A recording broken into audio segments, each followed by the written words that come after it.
Hey, Paul. Welcome to Test Talks. Thank you very much, Joe. I'm really pleased to be here. Awesome. It's great to finally have you on the show. But before we get into it, could you just tell us a little bit more about yourself? Sure. Well, I'm trying to go by the moniker of the Dark Arts Automation Engineer. I was going to go by Evil Tester, but Alan Richardson already took that one. I've been an automation engineer for about 15 years. I started with Windrunner initially and moved into QTP and UFT. I've worked with Quality Center, which is now ALM, BPT for SAP. I use Autoit as my glitter glue in my automation projects to make things look cool. And I'm trying to add in Lean FT in there as well. And something you may not know about me that's kind of interesting, my degree is from the very prestigious Savannah College of Art and Design.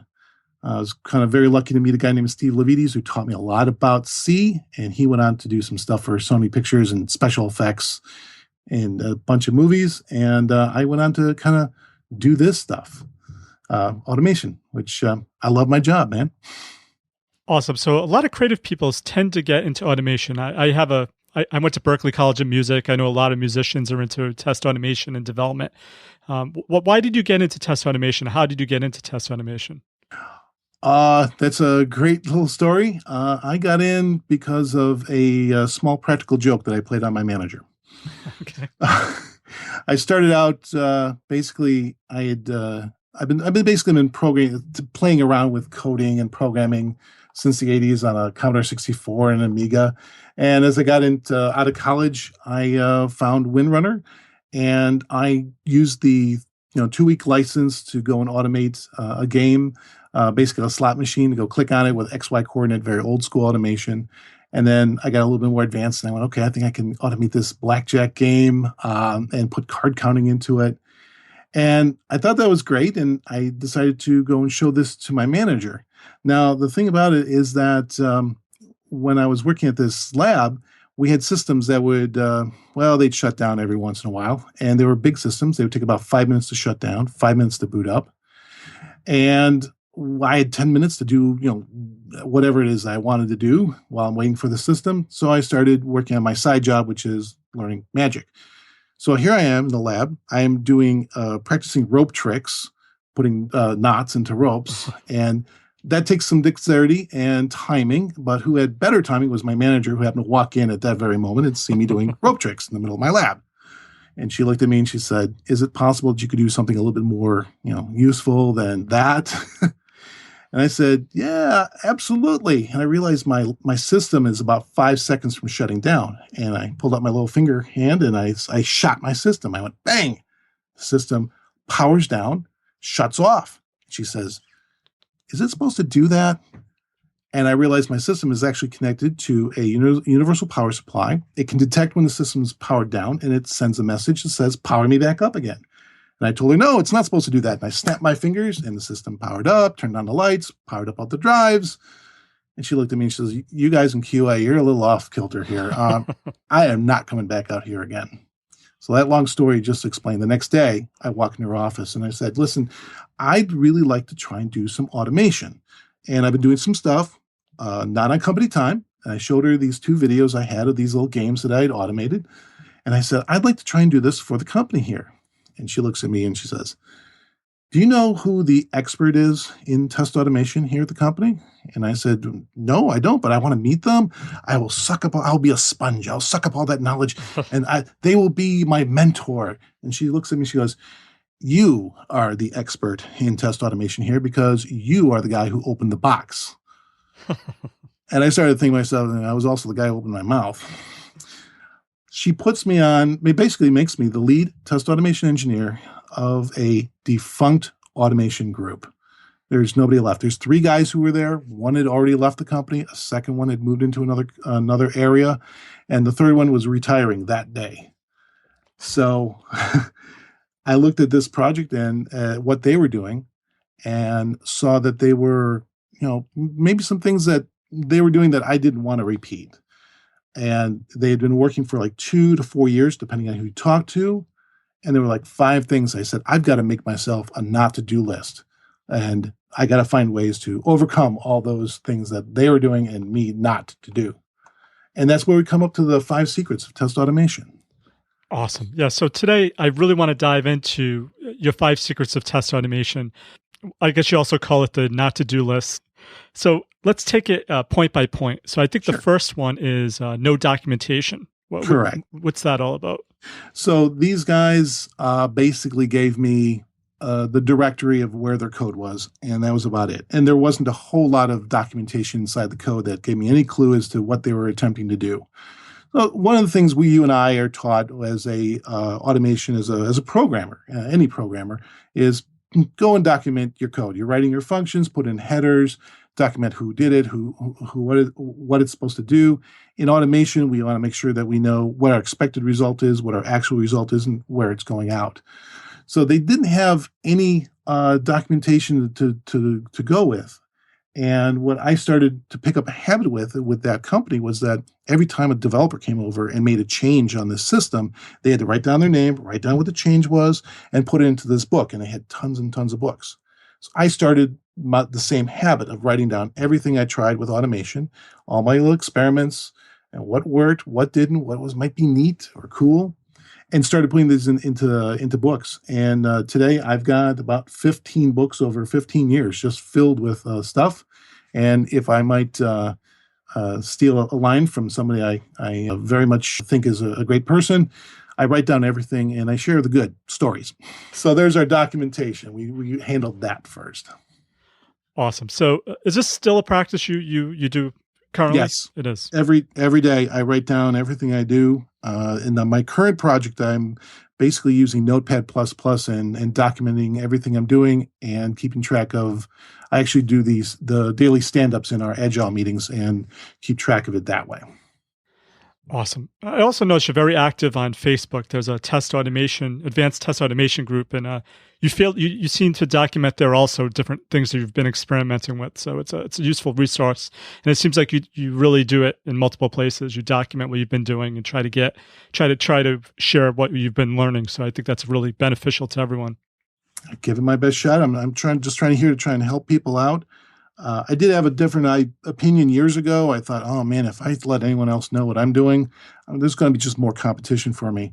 But the way the internet, turned out, I'm more in the idea of we need to share information and get people to really know, what are some good practices, what are bad practices, and what to do, what to avoid. I guess another one of your top 5 secrets of automation was no modular design. Yeah. These guys, when they'd written it, they'd basically done a lot of their scripts with just record and playback. And I'd just recently been to a conference where I'd met another one of my mentors, someone I follow a lot, Linda Hayes, and she was saying, we have to really build a framework around what's going on. Now, I do want to kind of separate out what's kind of changed over the last few years as to the word framework. Usually, when you talk to someone who's been working in Selenium quite a bit, they'll say, oh, what framework are you using? Are you using JUnit? Are you using TestNG? And those are well-built, already pre-built frameworks for taking care of things in Selenium. When I'm looking at a framework, I'm looking at a whole collection of really good ideas. And I'm going to give you an example, Joe. I'm going to give you a little test on your knowledge here. I know you've worked with QTP and UFT. So let's say you've just written a script that has just clicked a button. What would you say is the very next thing that you should probably do almost every time after you've clicked a button? I would make sure I'd verify after that point that something occurred that I anticipated. Okay. Verifying, we might also, in order to verify that we're on the next page, we might be looking for an object. And we also might want to at least sync on the page or the browser to make sure that that's been built before we kind of move on and Absolutely. we don't overrun our thing. Yep. So here's the idea is that if we're doing that, we have to remember every time I got to put a sync after every click, sync after every click. So why do that when you can write a function that's called click? You pass it an object, and inside of that, it automatically goes, oh, I'm going to click on something, I'm going to go sync on something. That's a small little good practice, at least in UFT, to follow. And you take all these little good ideas and you put them together, and you start actually basically building a framework out of really good ideas of things that you need to do in order to interact and not throw big, massive runtime errors on your system. That's the one thing I try to avoid is I don't want my system to stop. I want it to keep going, get to the next test, and start running. So basically, encapsulating information into functions, into a framework as we go along is the way to get around modular design. And also makes sure that if we have changes in multiple areas, and of course the best example is a login. If you have got 15 tests and they all log in, and something breaks with the login or changes, you don't want to change all 15 scripts. You want to change just one segment that is being called by all those scripts so that they all get up and running as fast as possible. Absolutely. And I'm a big believer in what I call it's like a layered approach, Yes. where you have one place that if anything changes, you just go to that one place that handles it. You don't want to change it in multiple places or hard code things in all your tests. So if anything changes, if you had 2,000 tests, you don't have to touch 2,000 tests. You just change that one place that you have it. So I definitely agree with that approach. All right. So after we have documentation in place and we have a modular design, a layered approach, what are your thoughts on no team members support or management support? Oh yeah, that was the worst thing I had. Well, first of all, you knew I probably didn't have support from my manager because she threw me onto the project that was defunct. I was able to actually turn that around. Spoiler alert. So what happened was that when we join as an automation engineer, occasionally we may have a problem with the manual testers because what's the first thing a manual tester is going to think when an automation engineer shows up? They're going to lose the job for sure. That's right. We're going to automate everything because, we already heard from their manager they're going to automate 100% of the entire application, which is a completely different story. But here's the thing, Joe, is that there's a couple of things that manual testers do better than automation. Do you have anything in mind that you could think of that the manual testers do better than automation? They use their brains. They actually check things. Exploratory testing. Excellent. Exploratory testing is exactly what I was looking for. Manual automation isn't really all that great at it. There is a guy out there named Kem Kainer. If you ever look him up, He says you can do exploratory testing with automation. Fantastic, brilliant guy. But for the most part, you're right. Exploratory testing is done better with manual testers. And also, automation is better at doing stuff that are repetitive. And us humans, we're kind of bored by doing the same thing over and over and over again. And sometimes we get tired. Sometimes we skip steps and then we kind of look and, oh my gosh, I just found a defect. Well, how'd you find it? Oh, I skipped this one step here. That's what it was. I can go back. I didn't actually find a defect. Darn. So the important thing there was that what I started to do was create not only tests, but I created utilities for my manual testers. And they had what we would call the FNG test. FNG stands for the freaking new guy. Because this was the one test that nobody wanted to do. It was basically you have to sit there for 30 minutes and you get to push this button over and over and over again while the rest of us go off to lunch. We'll see you in 30 minutes, new guy.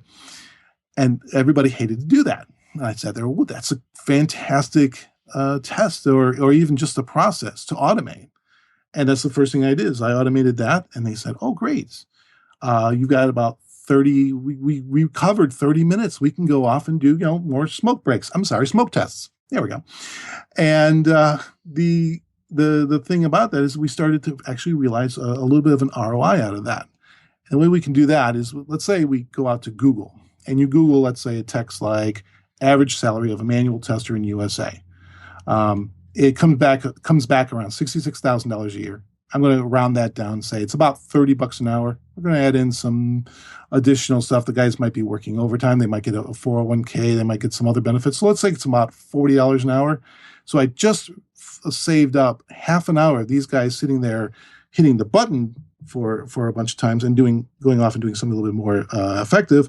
And we got ourselves a $20 return on investment. Woohoo.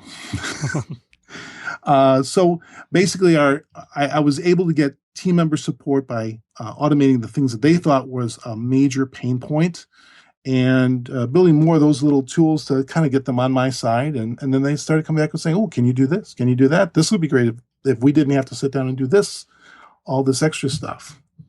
And that's how we got the team member support.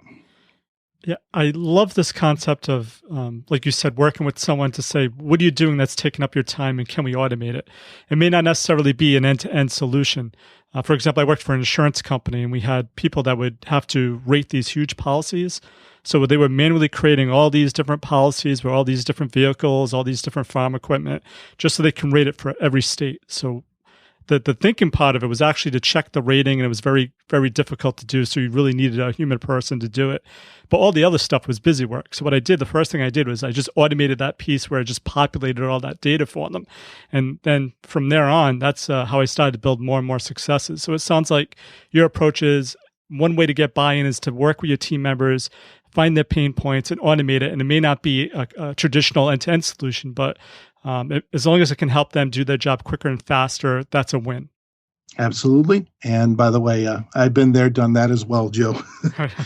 So I guess the next point then is no detected defects. What do you mean by no detected defects? These guys, like I said, they ran for about 2 to 4 years, depending on how you talked about it. But when you asked people, well, what did they find? What was out there? And what could they attribute to their project? And they went, I have no idea what those guys did. They actually had no defects. And not only that, they didn't actually even have any demonstrations of the script going. Now, me, I am a crazy demo guy, and I love to get up and show people, hey, check this out, check that out. Watch me try and catch this object with just the string. And you just gave me the string of OK, and I found that web button, and I clicked on it. That's kind of cool. That's kind of neat. I do these demos all the time. I've been out at conferences, and one of the things that I do when I've been out at HP Universe and HP Discover is that I do a live demo. I love showing off stuff. I'm not the PowerPoint guy. I come out and say, let me show you how I did this. Let me show you how I did that. So let me just cover 3 little things here on how defect detection and demos actually work to turn this into a major success. So the first thing I was doing was I said, I'm going to create a new client. That's part of one of the first tests. Create a new client. And then we basically turned that into an endurance test. Create another client, and let that run and run and run. And it ran, our first test ran for about 15 minutes before it just basically blew up and died. And what it turned out was that we'd used up all the memory. I'm like, man, 15 minutes shouldn't blow up all the memory. So what happened was that we found that there was a memory leak. And I go and talk to the developers, and I said, check this out, guys. There's a memory leak over here. And they looked at it, and I'm going to ask you again, Joe, what do you think was the first thing that the developers thought about that memory leak that I had found? That it works on their machine? I don't know. That's a pretty good, I like that one. It works on mine. The second most common answer is, I know what caused that. It was the test automation tool that you installed on that system. That's what's causing the problem. That's another point. Yep. Yeah. So I sat down with them and I said, okay, yeah, you can look at this, our memory, and you can see it's adding up. And the only problem is that this particular system I'm working with here, that doesn't have the automation tool installed on it. So they went back and checked it and came back and had a new build. And we ran our little endurance test, and it ran for like 2 hours and then blew up and found another memory leak. And we ran it again, and it ran for 8 hours and blew up and found another memory leak. Long story short, over several months, we got to the point where it was running 24 hours a day continuously, creating thousands and thousands of clients. And it was solid. It wasn't eating up any more memory. And we're like, this is great. Fantastic. Next thing we come across is that the developers come back to us and say, well, that was pretty good thing you found there. But we got a little bit more of a challenge. We have a defect that we believe we're hearing about where the system doesn't come to a ready state. We try and turn it on, and it just sits there and just basically counts numbers up to 99 and just never gives us the interface. And they said, is it possible that you could automate this system so you could shut it down and bring it back up again and see if you can replicate that issue? I'm going to ask you, Joe, do you think, based on the description I just gave you, do you think it's possible we could use an automation tool to power off a system and bring it back up again? Sure. I like that answer. Yes, absolutely. Everything's possible. It's going to be a lousy answer if I couldn't do it. And I'm going to say the reason you said yes is because you remember just moments ago I told you about that story about my manager. I had the joke, and the system that I was with had that ability that if you powered it off, the UPS sent a wake on land command and powered it back up. So I sat there and went, okay, this is like 8 lines of code. I just have to have an increment of a number, save it, shut down the system, and then take my automation script, my Windrunner script, and stick it into the startup directory and just let it go. And it ran and cycled through. And keep in mind, this is 10 minutes every cycle. It got through the first time 47 cycles before it actually came up to a point where it wouldn't come to a ready state. I'm like, great, cool. I think I found it. Let's replicate it. I run it again, and about a day later, it's now done 63 reboots. I'm like, oh boy, this could be a truly random problem. We try it one more time, get to the end of the day, 63 reboots again. Well, now we've got a pattern. I know it's every 63rd reboot, and I show it to the developers, and I had them sit down in front of the system. I said, okay, reboot this system 2 more times. And they reboot it, and they're like, okay, Paul, what are you doing here? And I said, yeah, we're going to reboot it, and you watch and see if the system actually comes to a ready state. And the second time they rebooted, it was sat there and just wouldn't go. And the reason was because I had already sat there manually and restarted the system. Of course, they didn't know that. The first thing they said to me when they saw this issue come up was, Joe, what did they say to me? I think it's that automation tool that did it. They're like, okay, again, this is not the system with the automation tool on it. I did that one across the hall. This is the one I manually did. And yes, it's still a problem. We go, okay, great. Fantastic. We found that. The third thing we come across is we have a problem where we are finding a data file that is being corrupted. And we identified it. We saw it. It was actually an image file that got corrupted. And I'm looking at that. I showed it to the developers. Now, I've never seen a developer do a backflip in the lab before, but he sat there and went, oh my gosh, we've heard about this one. We've never seen it. We've never seen it here. We can't seem to replicate it, but people occasionally hear about it. How'd you do that? Well, at this point, we basically had 4 systems running. And I said, listen, let's replicate this. I'll take the one system that created this error, and I'm going to have our little offsite system we call the black hole, which basically just took in data and just deleted it, and check and see, is this a bad image? Send me an email if you did. We ran it for like a day and a half. Nothing happened, no emails. And I got managers telling me, can you turn on those other 3 systems? Because we really need to get our testing done. So great. I turn on 4 systems, let it run. And within 15 minutes, I get an email that says, hey, we got a bad image. Okay, bad image. Fine. I go and look at it. It's a completely different system that's generated this. And I go back and show it to the developers. And Joe, I got to tell you something. In the back of the room, I heard this little mumbling. It's quiet mumbling. You remember? Can you guess what the mumbling might have said from the developers? I think it's that automation. And then they shut up. The lead developer comes up to me, and I'm going to tell you, this guy struck me very much like Jim Carrey. That's the only way I can explain it. He looks at me, he says, "Don't worry about him. He's the new guy." We have pretty much faith that if you found a defect, it's on our side. We'll take care of it. And they did. They went and found these things.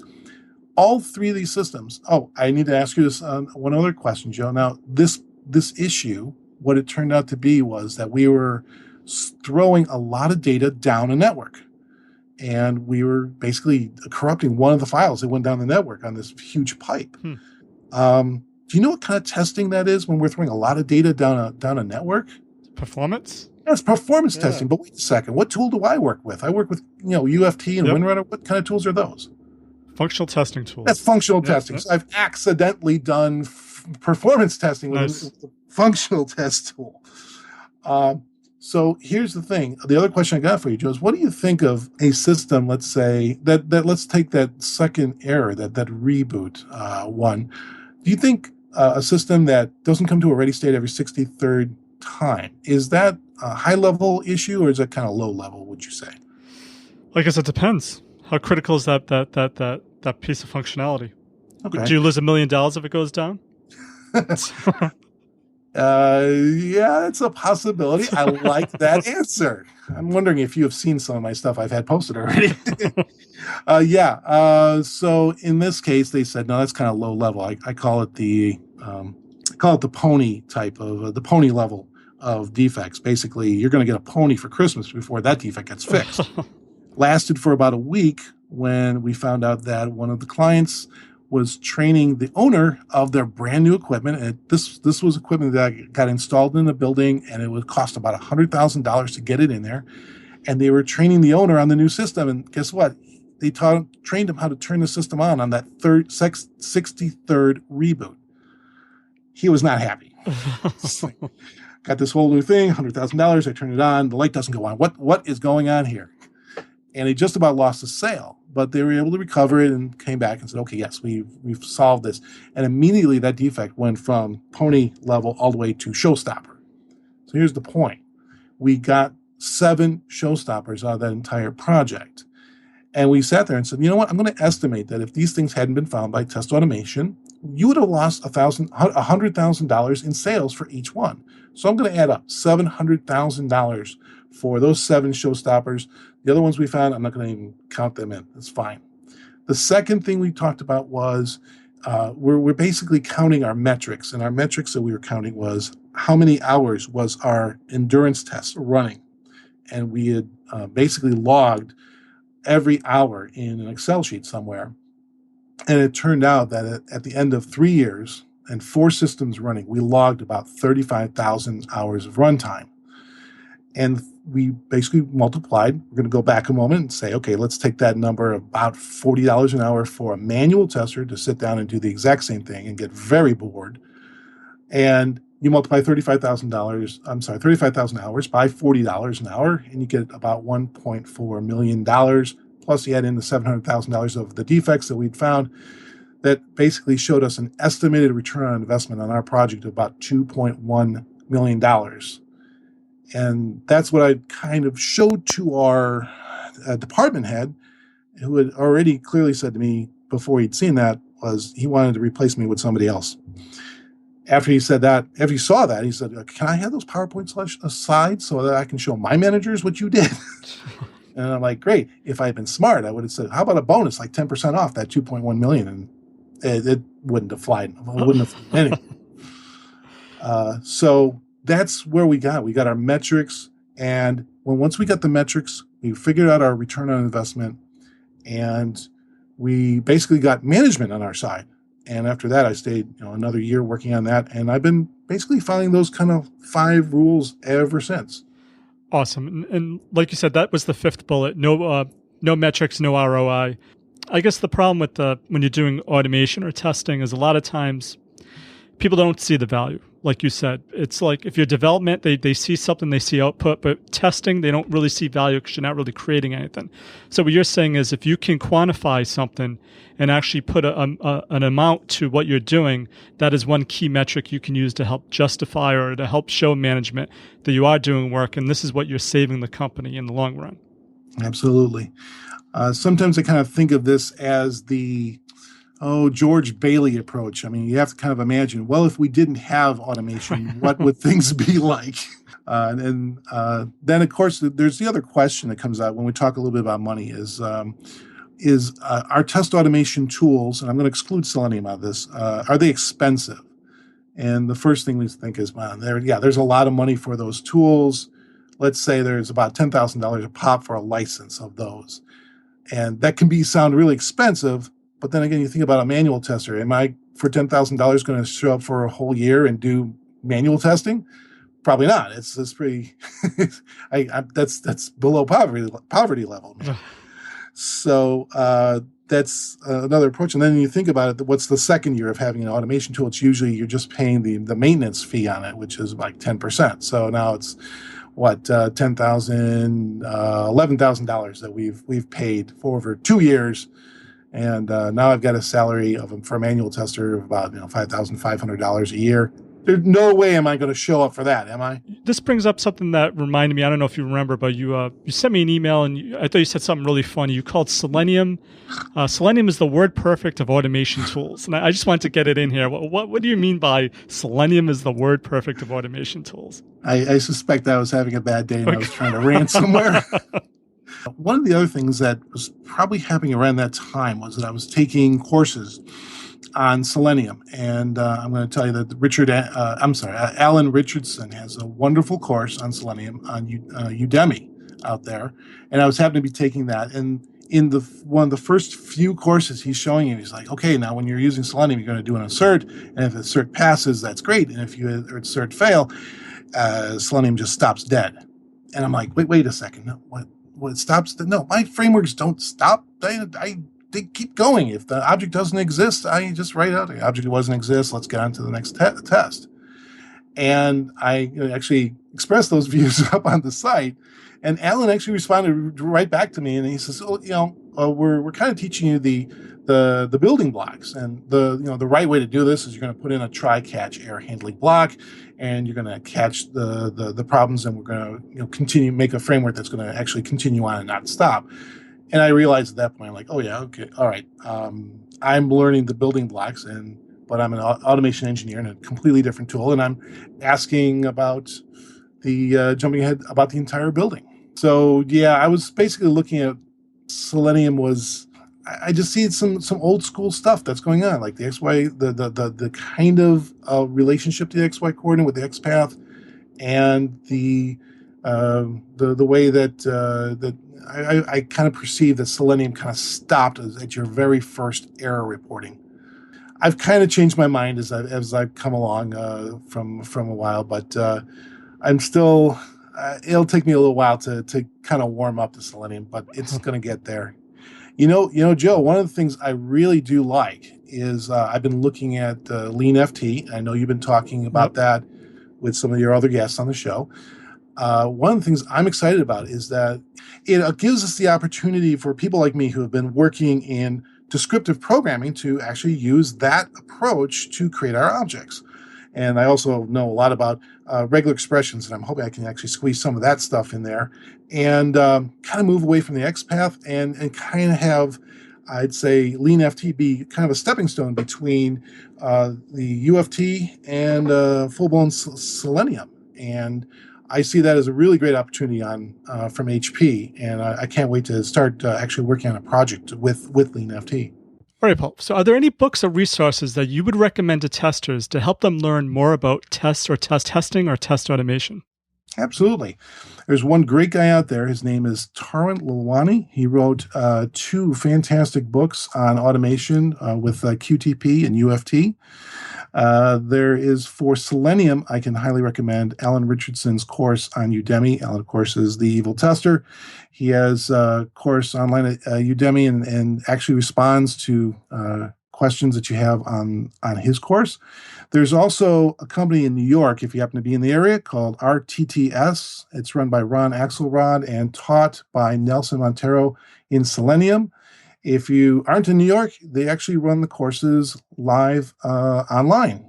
And they're a great resource because not only did I take the course last year, 10 years ago, I took this courses from RTTS when I had to switch from QTP in order to actually switch from Windrunner to learn QTP. Great guys out there. One last thing I can tell you about is that there is a company that teaches testing in general, all sorts of aspects of it, called the International Institute of Software Testing. It's run by Dr. Magdi Hanna, and courses there are pre-recorded, but they do occasionally have classes that are taught live in cities across the country. The schedule for that is over at testinginstitute.com, and it's a little self-serving because I'm actually one of the instructors. A lot of great people out there. They all are experienced in their particular areas. And if students happen to show up in Vegas, San Diego, or Chicago, I'm going to show up too. Awesome. So shameless plug. 2 people you mentioned. I had Tarun Lalwani on Test Talks episode 10. And I do remember that. Alan Richardson was on episode 4. Okay, Paul. Before we go, is there one piece of actionable advice you can give someone to improve the test automation efforts? And let us know the best way to find or contact you. Sure, I can do that. I'm actually going to give you a list of 10 things. And when I say 10 things, it's the mentors that I've actually followed over the last 15 years. Cool. And this is our 10 people we've listed out here. First of all, there's this guy called Joe Colantonio. He's a great guy, has a fantastic website, very insightful stuff, and his Test Talks podcast is just amazing. I love listening to him.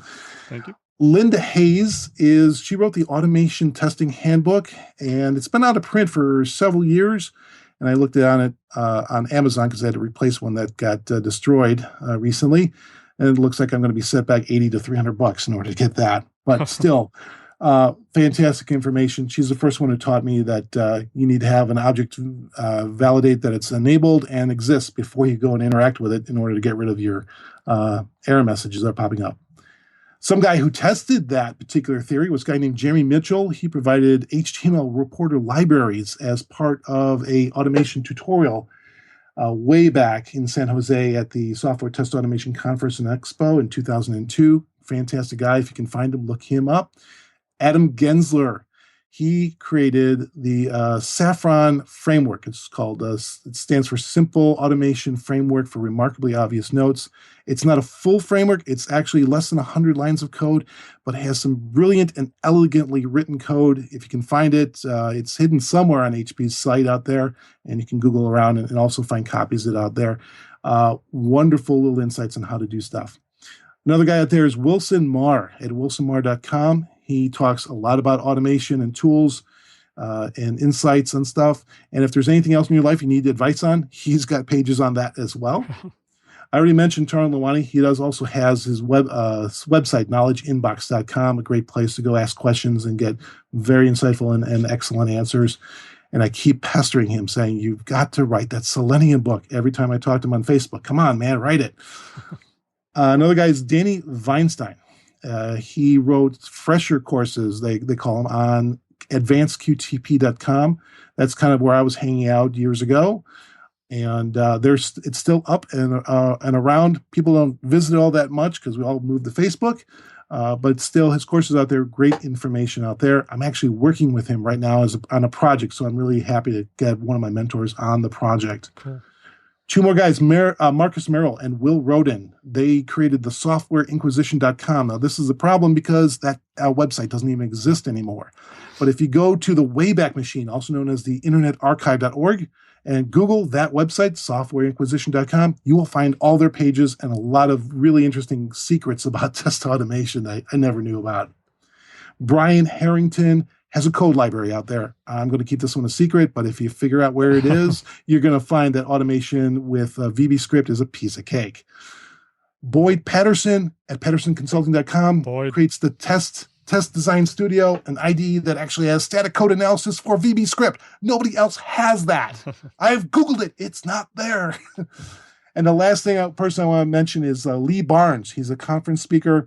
And if you check out on LinkedIn, you can find 2-minute rants. He's got 5 of them that he talks about automation, where things should be the utopian view of stuff, but then the reality is things aren't quite what they should be, and kind of finding the intermediate stuff on that.